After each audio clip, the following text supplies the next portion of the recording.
Acast powers the world's best podcasts. Here's a show that we recommend. Hi, I'm Anna Faris, and I have this podcast fittingly titled Anna Faris is Unqualified, where each week a different celebrity and I attempt to give relationship and dating advice. Recent co-hosts have included Matthew McConaughey. You got somebody you care about, you lost track of them. Go find out. Margaret Cho. Vacation sex is always irresistible. Gwyneth Paltrow. I could make it all about them and not have to focus on my own problems. And Seth Rogen. So if you're wondering what your favorite celebrity or I would do in your situation, just listen and subscribe to Anna Faris is Unqualified. Free on Apple Podcasts, Spotify, or wherever you listen to podcasts. Acast helps creators launch, grow, and monetize their podcasts everywhere. Acast.com.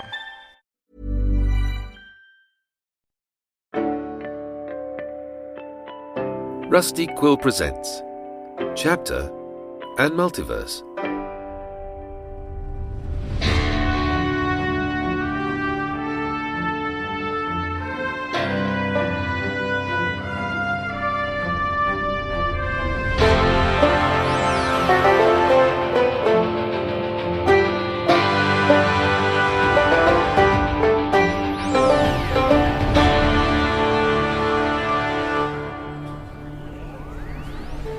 Lovely to see you again, my dear.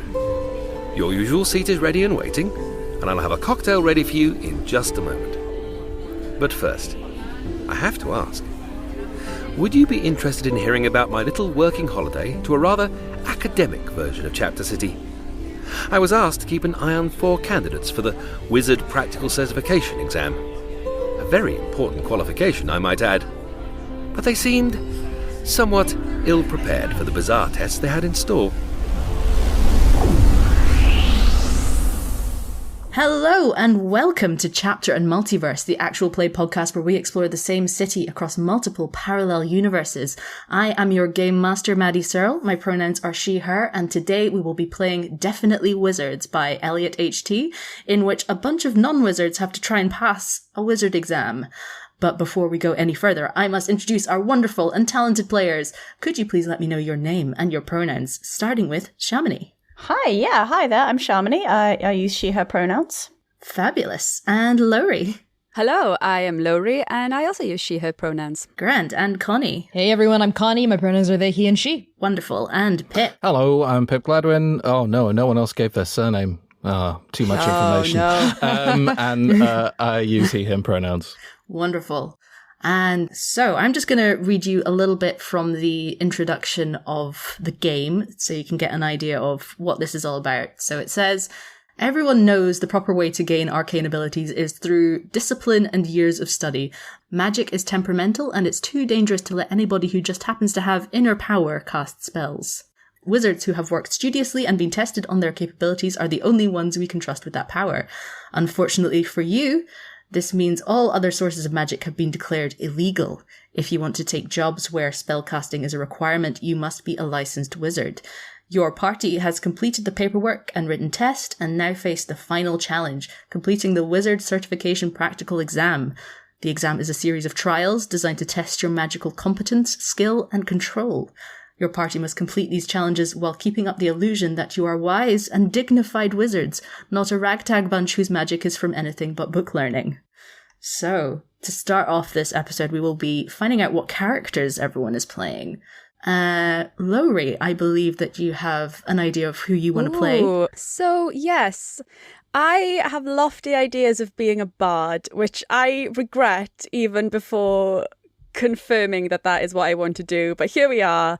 There are going to be terrible rhymes, wonderful singing, I'm sure, and maybe musical puns, but I'm not very good at puns. So let's see how they go. Excellent. I'm very pleased to hear that. You get to have 2 props to help you in being a wizard. Yes. What are those 2? As a bard, I think it's very, very important that I have a pocket full of glitter at all times. Excellent. For showy showmanship. And I was late to this recording because I was hunting out my wizard's cape that has a hood and I am wearing it now. So my other item is going to be a mysterious wizard's, definitely wizard's, cape with hood. Brilliant. That's perfect. Absolutely. And what is the name of your character? I've thought long and hard about this, and I have landed on Falsetto de Lala. Incredible. That's their stage name. Excellent. Very good. Who knows if we'll ever find out their real name? Probably not. What are Falsetto's pronouns? He, him. Excellent. Amazing. And so, Pip, what class do you want your character to be? Yes, I have gone with muscle magic, which is basically just like, from the description, you're so jacked it appears you are magical in some way. So yeah, I've gone with that. It's basically just, yeah, it's all strength based, more or less, and Hulk style, getting angry and getting stronger. Wonderful. And what props do you want your muscle magic man to have? Well, I also was going to have a pocket full of glitter because I really wanted a pocket full of glitter. But look, I'm open to negotiation. I'm just going to change it. I've gone with one that I rolled, which is a massive tome, which this tome is massive to the point of I'm pretty sure I'm the only person who can lift it. Perfect. And I will be curling it constantly. Perfect. And I will also take a belt with lots of pouches for my spell components, or just a lot of protein. Just got to keep up that protein. Lots of protein bars, nuts, that kind of thing. Just, yeah. Yeah. So instead of a pocket full of glitter, you have a pocket full of nuts. A pocket full of nuts. Exactly. Grand. And what is the name of your character? The name of my character is Jackson Gaines. Perfect. Yes. And what is Jackson's pronouns? Jackson's pronouns are he, him. Great. Okay. And Connie, what class do you fancy playing? Yeah, I'm really drawn to the collector. I'm thinking my character is Spoon, he, they. They're a teenager, but the collector as a class just doesn't have any innate power or spells or magic at all. They just go through a bunch of like random items that they've either gotten through like on sale, like flash sale, black market magic items, or like thieving it, or like they've got deep pockets, or maybe they like accidentally knocked someone out and took their stuff, right? Who knows? Spoon has an assemblage of various terrific and horrible items. In terms of the two special props they have, I'm going to go with a pointy hat and robes, I think, to cover up the cursed hat that's actually on their head. That's like, that won't come off. So they've got a pointy wizard hat over it. And the robes, I think, are just stitched with a constellation of pockets all over the fabric that they'll just reach in to like pull out like a random item to help them in whatever situation has been happening. I think the only reason they've gotten through the exam is because they had like a pencil that will write in all the right answers, and they don't actually know what the right answers were. That's so good. The other prop is a long fake beard because they want to look older, but they're actually, in fact, 17 years old. That's so cute. Brilliant. And Shamini, what class do you want your character to be? So I'm thinking druid. I want to embrace my inner hippie, nature-loving type. I have named my druid Esteelia. She, her pronouns. Mm-hmm. And for the props, I'm going to go for a quill and parchment, because I feel like she could have just borrowed the like quill feather off one of her birdie friends. And then she just sort of like just carries this completely empty book around, but that will really look like she's been studying really hard. And I'd also, I'd love to have a familiar. Could I have, GM, a caterpillar called Edward, please? Oh my goodness, yes. I think maybe he like lives in my hair somewhere. Yeah, I think nice. she looks very like forest child, hippie, like long hair and flowers and leaves. Can I ask, do you maybe keep your quill in your hair, and sometimes Edward can kind of like, if they want a good view, can like crawl to the top of the quill that's in your hair to look out? Yeah, perfect. Love it. Amazing. And how do you spell Esteelia? Well, however you would like to. Okay, I have spelled Esteelia, Esteelia. I just came up with this on the spot. There's nothing clever about my name. I've not done my research. That's what I had as well. Yeah. Great minds think alike. Hey! Amazing. And so now that we know who each of your characters are, what is your party's backstory? How did you all get together? Do you each know that the other is, do you know that everyone is not actually a wizard? Ooh. Is this a coordinated effort, or did you just all happen to be put together? What do we think? Interesting. I do quite like the idea that we're fooling each other as well. But would that sort of like limit the group bonding a little bit? We have to like figure it out pretty soon. I feel like trying to keep up the pretense of not being wizards to each other and everyone else is going to be real complicated. It's going to make it hard for us to help each other if we do it that way. But that doesn't mean we can't like find out early, if that makes sense. I'm sure Maddy can shoehorn that in. Maybe that's why we band together. We all get like revealed to each other. But we could also just already know and have been like, right, we could have all just banded together because we know none of us are actually wizards, and we're kind of screwed if we don't cooperate. We could have applied to wizard school together. I presume we're in a wizard school because we're taking the wizard exams, right? Is this right? Yeah. What's our backstory? Is there a university, or do we just have to do the exam? Like, is it just like a driving license? Yeah.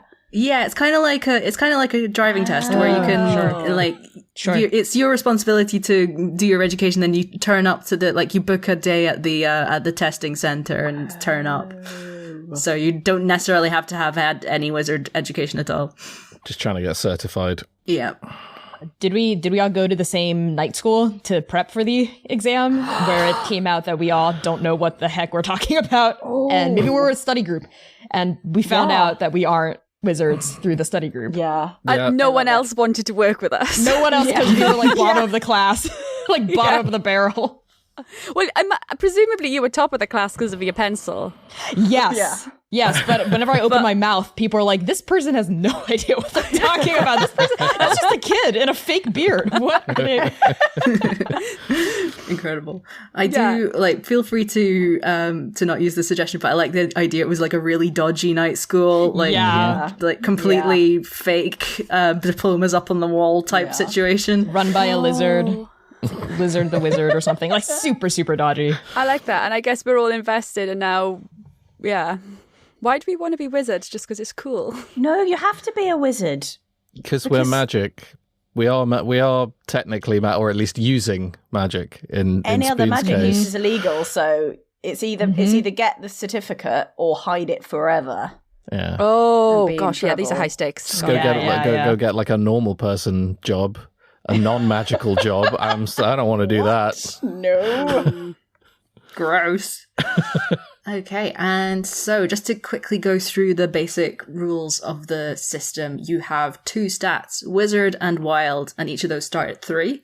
If your Wizard stat reaches 6, your pent-up Wild magic threatens to explode. You can't do any Wizard spells until you've succeeded on a Wild roll, at which point your Wizard stat resets to 2. If your Wild stat reaches 6, you've drawn Suspicion, and you can't cast any Wild spells until you've succeeded on a Wizard roll, and then your Wild stat resets to 2. If any player's Wild stat goes higher than 6, or your entire party's Wild stat reaches 6 simultaneously, then you're caught, and you not only fail the test, but you're also arrested for wild magic crimes. That's in the book. And in terms of wizard spells, you have a list of spells that you can cast. These are basically toned down versions of classic D&D spells. So Hunch, Frost Nip, Singe, Harm, Transmogrify, Shield, Slowish Fall, Slime, Simple Illusion, and Acid. Yep. And there are little descriptions of each of those in the book as well. And for wild spells, basically any significant use of power that relates to your class, you can say as a wild roll. Right. So to cast wizard spells, you have to roll at or below your wizard stat on a 1d6. And if you succeed, you add 1 to your wizard roll. If you roll above your wizard stat, then you have to roll again for the consequences. And we can get into that as we continue. Now I'll just say now. If you roll above your wizard stat, you roll again for the consequences. On a 1 to 2, nothing happens. On a 3 to 4, unintentional wild magic happens, and you add 1 to your wild stat. And on a 5 to 6, the spell fails dramatically, and you add 1 to your wild stat. So yeah, basically nothing or wildness happens. And to cast wild spells, you roll at or below your wild stat. If you have a success, you describe how you hide or disguise your spell. Or you can add 1 to wild just to do it openly. If you roll above your wild stats, You have to roll again for the consequences. On a 1 to 2, nothing happens. On a 3 to 4, the spell works, but with a negative side effect, and you add 1 to wild. On a 5 to 6, the spell fails dramatically, and you add 1 to wild. So basically, there's a lot of chance that things are going to get wild. And also, if you use your wizard prop, you can add 1 point to wizard or remove 1 from wild. So that's a nice little thing that you can use to kind of try and balance things out. Right. And if you're doing something especially clever, and I like what you're doing, I may give you a wit bonus, which is basically rolling with advantage. You can roll 2 dice and choose the better result. And also, there's a mechanic called cover, where a party member fails a spell. Instead of facing consequences, you can cause a distraction instead. They don't face any consequences, and you add 1 to your wild stat. So if you've got a lower wild stat than them, you can take the fall. Nice. And the game ends with passing the test or being caught as wild magic users. Dun, dun. Okay, so without further ado, let's jump right in. Our story takes place in the distinguished academic town of Chapter, where the most promising young wizards undertake their education and where the Wizard Certification Practical Exam Center is located. It's all towering spires and Gothic arches and strangely cheeky gargoyles. Some wizards have a sense of humor, apparently, but not many of them. And you are all gathered together in a cold, cavernous hall with a large vaulted ceiling, which is decorated with stars that actually glow if you look hard enough. So as you are waiting for your proctor to escort you to the testing rooms, what are you talking about? What are you doing? Hey, does anyone remember, what they're gonna ask us in the test? Or, do we have to do stuff? I wasn't really paying attention in the classes we were taking. I think, it's kind of more like a practical thing. Like, we gotta do some stuff, my magic stuff. Rather, we did the written stuff. Thanks for your help with that, by the way, Spoon. Yeah, no problem. Anything you say, Jackson. Why did you bring the book, then? Oh, this is just for curling, and I'm gonna curl my book. I haven't stopped, I swap arms every now and then. I think Spoon's getting underneath Jackson, trying to absorb some of his manly sweat, in the hopes of looking buffer too. I thought maybe meant to spot him. I can spot you, Jackson, man. If you want, I can. I mean, sure. I don't know if that's a good idea, man.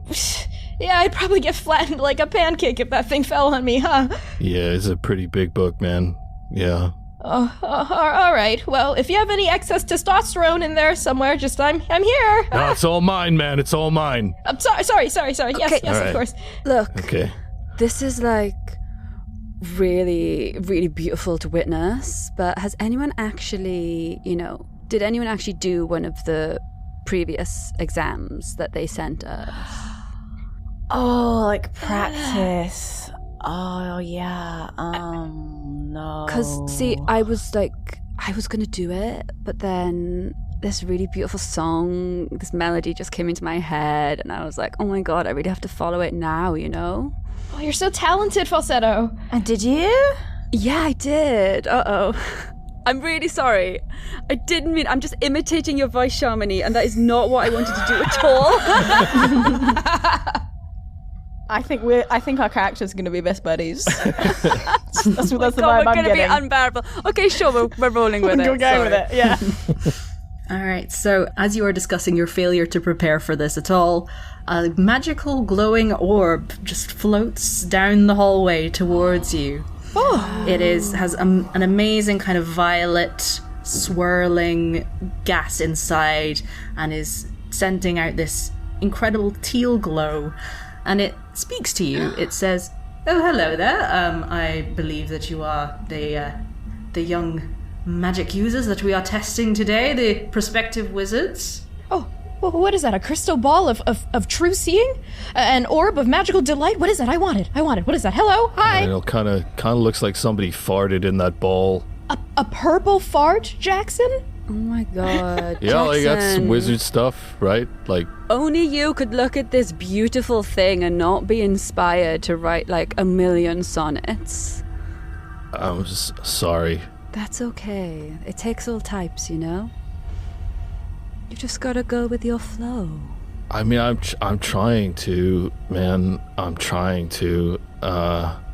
This is just me. This is me, man. I just, you know, I'll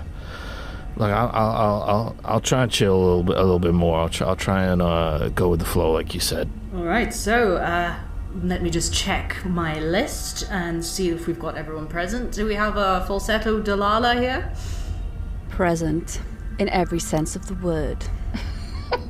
Good. And Jackson Games? Yeah, hey, what's up, bud? And I fist bump the orb. Yeah, it just sort of bumps a bit in the air and then instantly rights itself. Presumably cracks.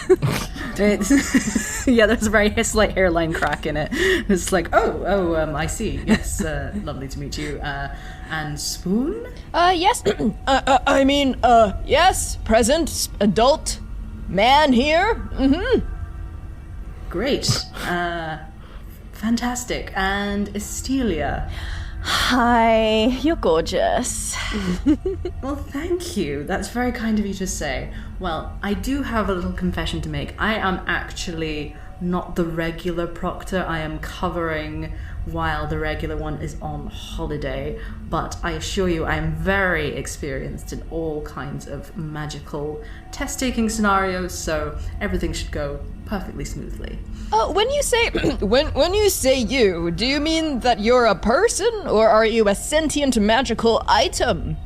Oh, I apologize, I should have explained. I am, in fact, sitting in an office in an undisclosed location, projecting my consciousness through this ball to be able to observe your progress and keep a certain distance and make sure that I am objective in my judgments. Wow, so, like, you could be, like, out and about getting stuff done, but you could be cross-training while you were doing that. Whoa. Theoretically, yes. I hadn't considered that, as cross-training is not really my forte. Cocktails are more my forte, but nice. I see what you're getting at. Like a smoothie. Kind of like a jazz lounge vibe. Yes, I think. Yes, I smoke and drink as well, yes. Good to know. All right. I hope you don't do that when you are conducting your wizardly duties. Certainly not. No. Look, this pipe. And I think Spoon reaches into one of the manifold pockets stitched onto their robe and pulls out like a pipe. Except it looks like Gandalf's pipe almost exactly, but it's totally fake. It only blows bubbles. Yes. They like suck on it and some bubbles come out. Oh, see, this is the only. I'll make sure not to use this during the practical. Spoon, we should talk about, like, have you ever thought of going into stage effects? Because I really think we could make magic together. Pun not intended, but... That means a lot to me, Falsetto. You're so talented. I would love to collaborate with you after all of us pass with flying colors, yes? Yes. I've become extremely distracted by the bubbles. I'm just kind of going off and popping them. No, we're gonna fail. All right, so it seems that you are quite the tight little group. It is a delight to meet you all, albeit in my orbular form. Shall I escort you to the first testing room? Yeah, do you have any, like, tips or anything for, like, passing? I mean, obviously we've been studying super hard, being, like, super wizardy. But just if there was, any, like, extra thing we should know. Well, essentially, every single room requires you to enter the room by one door and leave by the door on the opposite side. That is the only thing you need to do in each room. Oh man, doors are hard. I don't think I've practiced the door bit. Did anyone revise doors? No. Was that in the stuff they sent us? I don't remember the door section. To be fair, it is the stuff in between the doors that is usually the problem. Right. That's deep. Cool. It's like, what is life if not two doors that you enter and one you exit, Life is the between the doors. Well, I think Spoon's getting really anxious at the prospect of doors, so they're rifling through their pockets, and if it's okay, dearest GM, I'd like to try to cast a wild spell. They're gonna reach in to find these like big glasses that have swirly hypnosis like things on them, and it's usually to like convince other people to tell them a leading question, but it's been known to backfire. So they're gonna try to put it on like over their fake beard and like look at the orb and go, you will tell us about the fastest way to get through the first room. Before we've even started the test. Amazing work. Wow. Incredible. Okay, give me a roll, please. Okay. That's a 2. That's good. Nice. So that is under your stat. Yes. So please describe to me exactly how this works miraculously. Yes, I think I have to explain how I hide or disguise it, or I'll have to add one to wild. So I think I put the glasses on, but I like make some like, somatic gestures with my wrists, and I like fling them side to side to make it look like I'm casting a spell. Also, like, there's a crack in the orb, right? So there's purple gas coming out, and if the hypnosis things are purple, that's just all gonna like hide the purple in the glasses and the fact that the glass is doing it too. Incredible. And yes, you can add one to wizard as well. So at this point, the orb is like, well, I suppose it wouldn't be too much of a giveaway to tell you that the first room it contains many traps and tripwires, that sort of thing. So as long as you can find the mechanism by which the traps are set off, you should be absolutely fine. Good job, Spoon. Oh, nice one, you. Dude. Nice one. Thanks. Yeah. Oh, hopefully I will be able to use this every time to just ace our doodles. And I think as they take off the glasses, they accidentally snap it across the bridge. And like the magic just dissipates completely. Well, that's okay. I'm sure I've got something else in my pockets. All right. So at this juncture, I believe it is prudent for me to show you to the first room. And at this point, we're going to take a little break.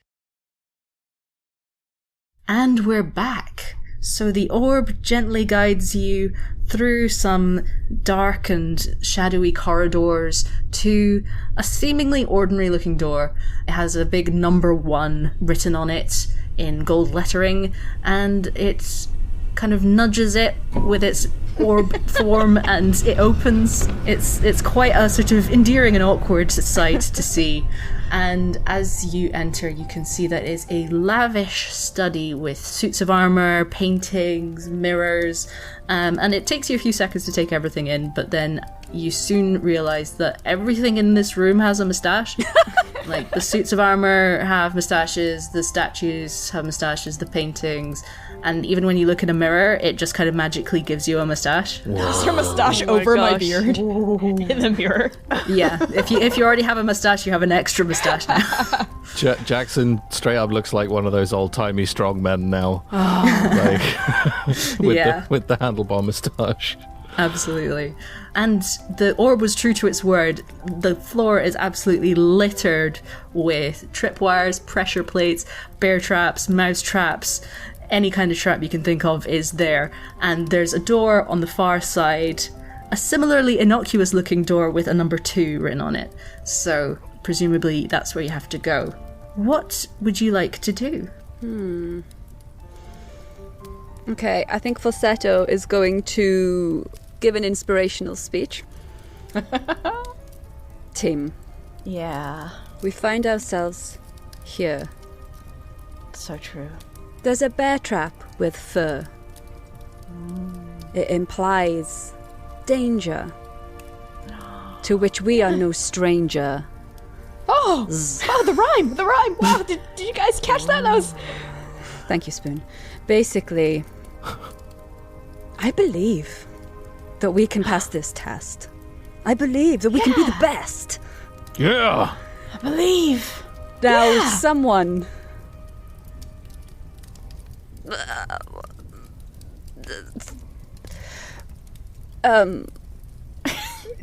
Do you need help finding a rhyme for someone? No, I got a Spoon. I've got it. throw something at these things and see if they trigger? Done. Where's the nearest object to me? There is a very nasty looking bear trap with incredibly jagged steel teeth. Just, right at your feet. Okay, any other like suits of armor or anything on the walls that I could a whole bookshelf, like anything? Yeah, there are books in the bookshelves. There are paintings. There are small busts. Okay, I'm gonna start to reach out to grab like 2 of these stone bust things at the same time, and then catch myself before I do it, and then sort of look around me and go, telekinesis, and then I just grab both of them and hurl them at the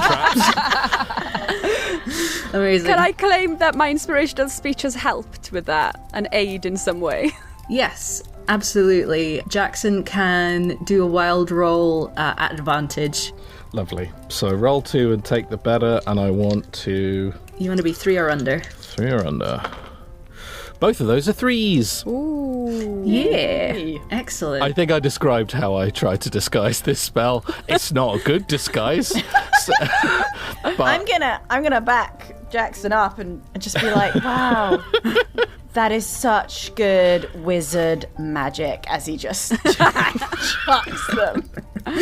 Like, amazing. No one could lift those busts. No human could lift those busts. Definitely a wizard, right? So wizardly. With this incredible backup, you also hear the sound of like a liquid pouring from the orb, and it seems like the proctor is probably pouring himself a drink at the same time, and you're just like, oh yes, marvelous, excellent wizardry. Yes. 2 of these traps are now disabled. The bear trap has clamped shut, and one of the mouse traps is just shattered, just absolutely destroyed. I turn around and I'm just trying to get a high five.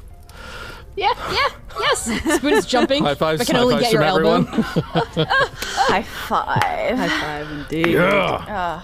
Amazing. So we've got like 2 spots on the ground now that are technically deactivated, right? Yeah. Yes. Sort of in the middle. I'm imagining them being sort of in the middle of the room rather than anywhere else. Like not. It depends where you threw it, but I think I probably threw them into the room rather than sensibly like at my feet to deactivate one that was close. You know. Yeah. I'm thinking middle of the room. I'm not smart. I don't know if that's coming across, but What is at our feet? What is the first trap? There's probably another bear trap close to your feet, and there's also on either side some pressure plates. Just sort of these clunky metallic squares with an intricate rune design on them. I might use some magic, because actually it is magic, and create some slime and to throw on one of the pressure points to see what happens. Okay. Give me a wizard roll if you're using the wizard spell slime. That is 2. Yeah. We're doing amazing. Excellent. Yeah. Nice. Yeah, it's under a 3. Fabulous. I say, we must make our way through. Here's, I summon you, the goo! Boom! Splat it onto the floor. Oh, I can't believe I've done this to myself. 3 episodes. What was I thinking? That was amazing. Excellent triplet falsetto. So as you summon the goo, it takes a little while for it to ooze out. It's not like a geyser of goo. It's more like a trickle. It takes a while. And as it piles up on the pressure plate, you can see that it is slowly starting to lower. And as it finally reaches the ground, there's a click, and a puff of green gas shoots up, directly up. But luckily, because you're not standing on it, you avoid whatever this gas is. And is that now de-triggered? It won't go again? Yes, it won't be triggered again. Oh, now there's gross slime on the thing we want to step on. Yeah, we should step around the slime, because we don't want to get slime on us, so... I'm gonna do that thing that wizards always do when, they animate things, and it's like, oh, the objects are dancing now. This is totally what this is. Is the floor and some of the pressure plates wooden? Yes, the pressure plates themselves are metal, but the floor underneath is wooden. I would like to, like, bring the floor to life and have sprouting, branches and things just sort of cracking and tipping and, like, messing up what's on top of it, basically. Amazing. Yes, please give me a wild roll. Okay. Ooh, 2! Hey! We cannot fail!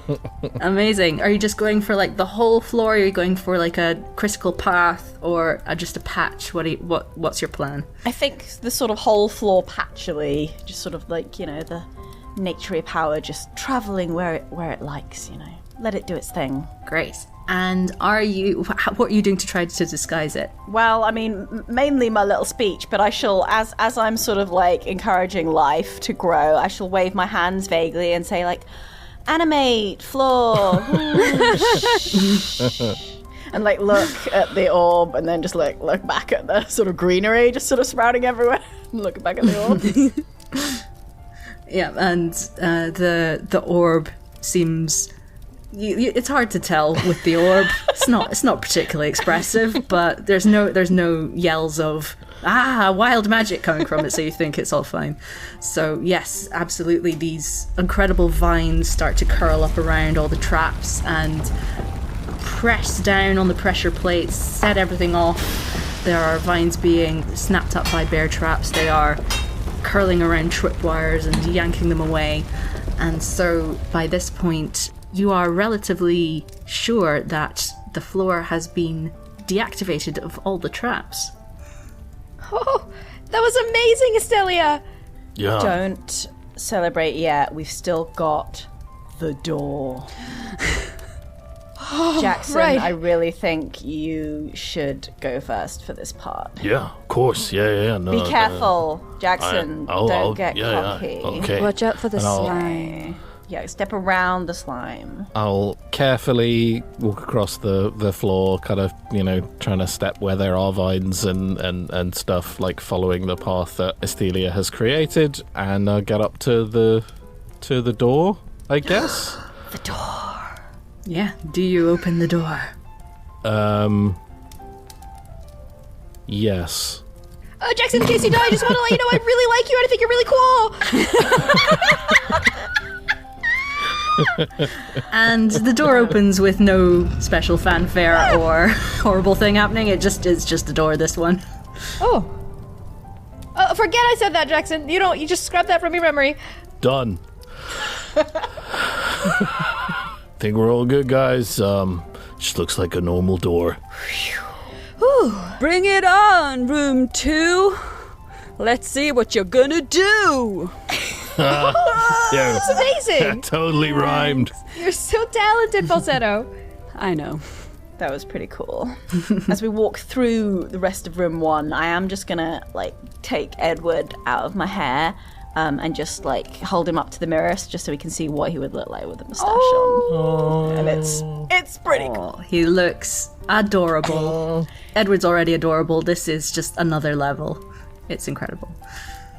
So yes, you make your way towards door number 2, and as you step through, you can see that there is a grid-shaped pattern all across the floor. There is another similarly innocuous-looking door with a number 3 on it on the other side of the room, and there are very large, very aggressive-looking snakes curled up on this grid-shaped floor.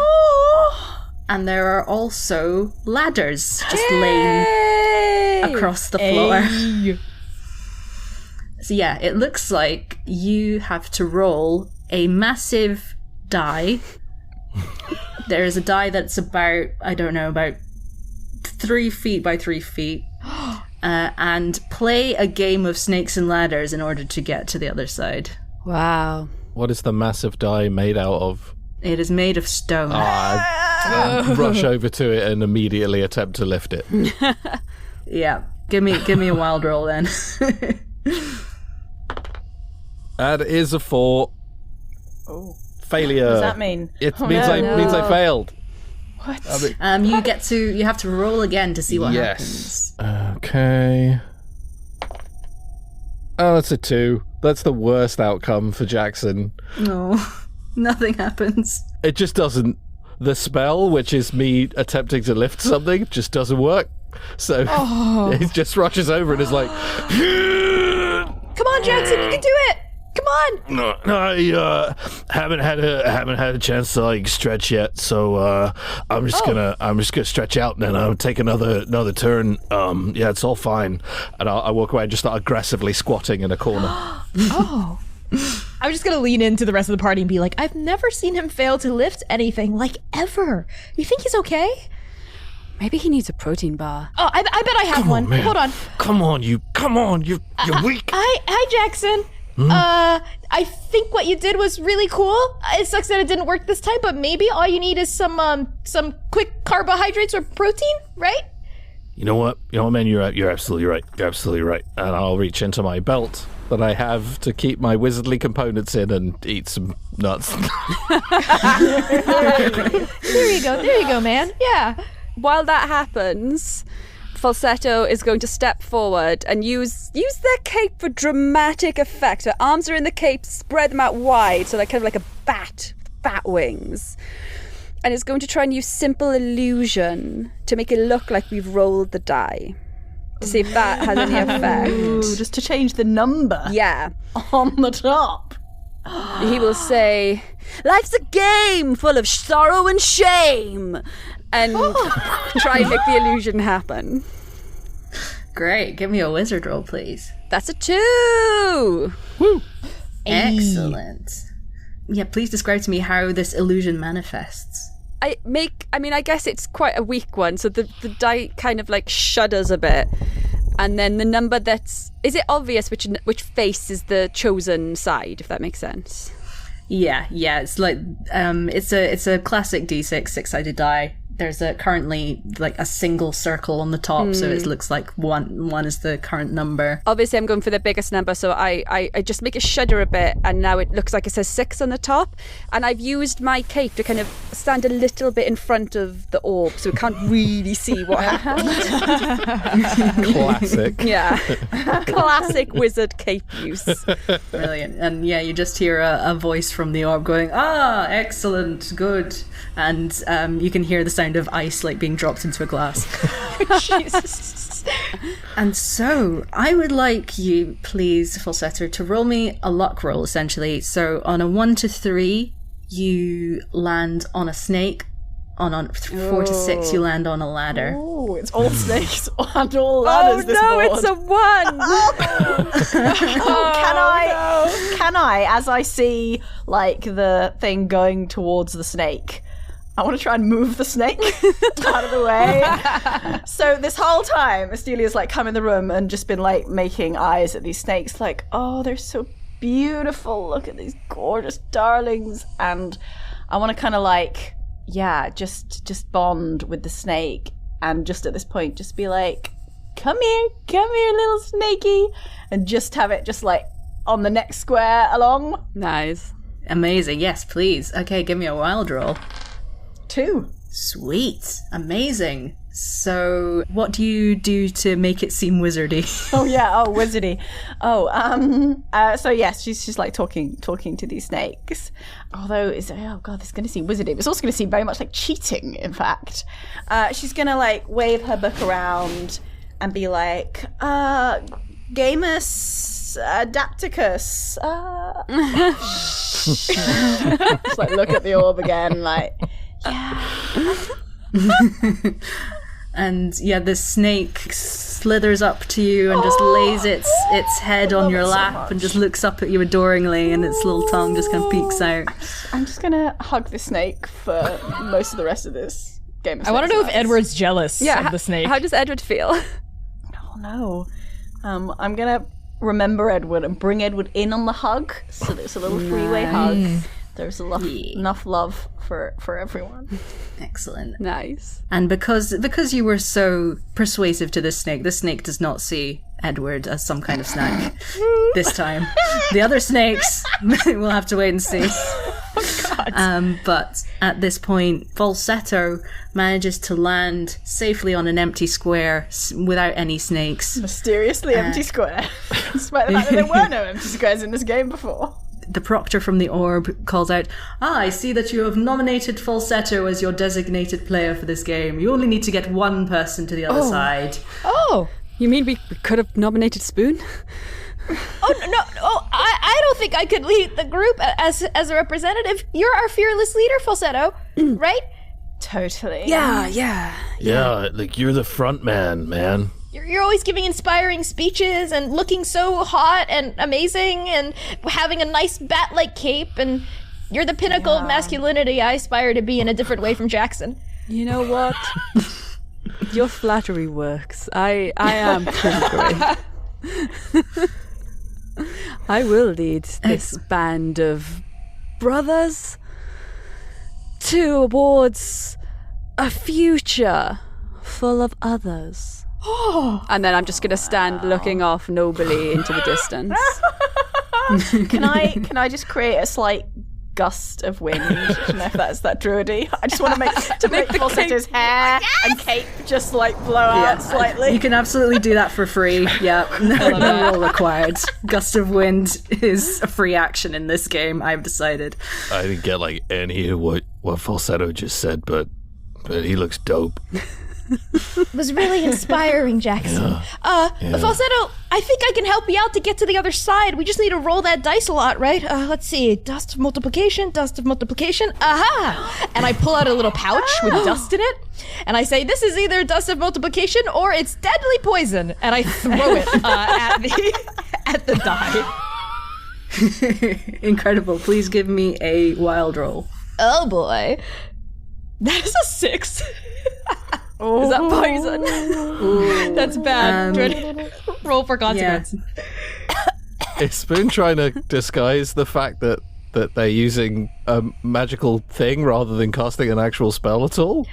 I think I think no, because Spoon is too excited, was so pumped up by Falsetto's speech that forgets where they are for a minute and is just like, dust! Magical dust, do my work for me because I can't do it on my own. They say that as they throw it forward. Please give me a roll to see what the consequences of this are. No. Yes.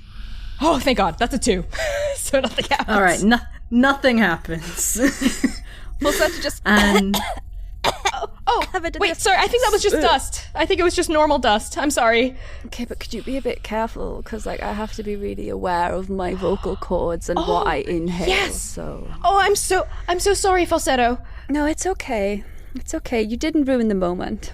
Spoon, maybe you should, instead of like throwing dust at Falsetto, use all those wizard spells that we have. Oh, you know, yes, the spells. What if Falsetto, we all shield you and you can just run straight to the other side? I mean, they never said we had to play the game by the rules, right? I like that. I think these snakes are like so nice anyway. This is like including all the other ones that are currently looking kind of hungry. I'm pretty sure they're all like super chill. So yeah. Falsetto's less convinced of that. I don't know, Esteelia. Up close, they're pretty fangy. This is Bryony, and I just hold my new snake best friend. Yeah, she looks cute, but this one in front of me, it's black and red. I don't think that's good. I think I'm just going to straight up ask the ball, can we just go across and go to the door? Do we have to play the game? Well, if you try and get to the other side, the snakes are trained to attack all at once. So play a game or like fight some snakes. I mean, I can fight some snakes. No, Jackson, be nice to the snakes. They're my friends. One of them hisses quite aggressively just in the corner. At Esteelia, or just in general, just seems to be quite cross for whatever reason. No, Anne-Marie, I'm trying to tell him. Jackson, see, they love you. They don't want to fight you. I'm just trying to understand how this whole thing works. Okay, well, so we got to roll the dice again, huh? Right? Yeah? Yeah. All right. Well, we totally believe in your spellcasting, Jackson. Yeah, I'm gonna. I think gotta use like an explosion or something to shift that dice because it's real big and made of stone. I cast Fireball, and I run at the dice. And Jackson is, and I'm going to use the pent-up sense of failure and kind of, deep sense of self-loathing that he has within himself now because he was unable to lift it on the first go. And Jackson is going to kind of throw a punch at the bottom edge of the dice to knock it up in the air, but he is going to punch so hard that his fist will burst into flames, or at least that's what I'm going to try and do. That is what I'm attempting to do. Okay. Can I make a canon that Falsetto has an electric guitar and is going to play some epic guitar solo to back this? Sweet, yes. Definitely not a bard, just a wizard who also plays music. They're totally different. Yeah, it's a hobby. It's important to be a rounded person, not just a wizard. Okay. Do please give me a wild I should roll. have found a way to incorporate one of my things into that, but I didn't. Okay. That's a 1. Nice. Triumphant guitar solo. Absolutely triumphant guitar solo, and also fist absolutely bursts into flame, and the die just spins on its axis, absolutely tumbles and falls onto a beautiful, beautiful 6. It just does a complete 360 turn, lands back on a 6. And at this point, we're going to say goodbye for now and end this episode. And we'll be right back next week with some more Definitely Wizards for your amusement.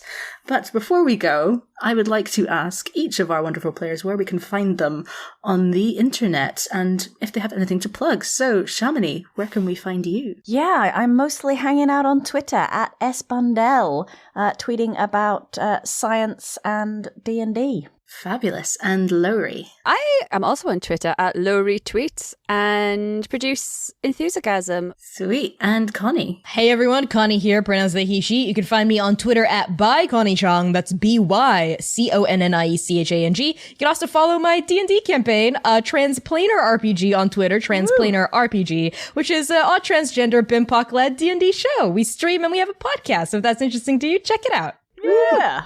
And Pip. I can be found at Pip_Gladwin on Twitter, and I'm on some other Rusty Quill stuff.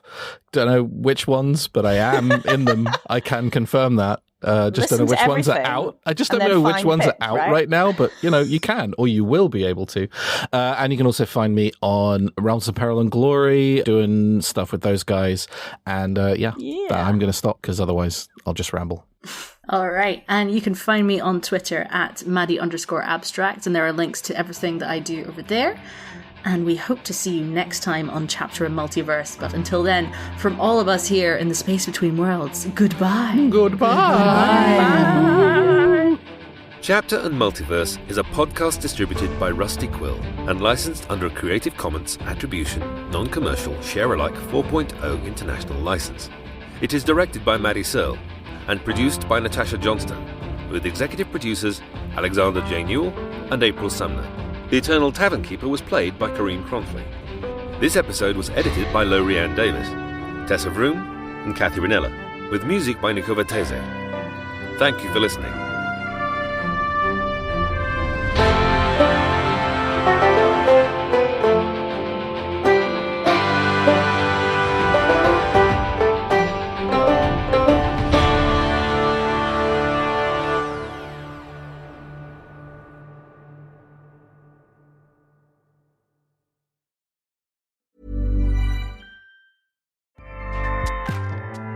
Acast powers the world's best podcasts. Here's a show that we recommend. Hi, I'm Anna Faris, and I have this podcast fittingly titled Anna Faris is Unqualified, where each week a different celebrity and I attempt to give relationship and dating advice. Recent co-hosts have included Matthew McConaughey. You got somebody you care about. You lost track of them. Go find out. Margaret Cho. Vacation sex is always irresistible. Gwyneth Paltrow. I could make it all about them and not have to focus on my own problems. And Seth Rogen. So if you're wondering what your favorite celebrity or I would do in your situation, just listen and subscribe to Anna Faris is Unqualified. Free on Apple Podcasts, Spotify, or wherever you listen to podcasts. Acast helps creators launch, grow, and monetize their podcasts everywhere. Acast.com.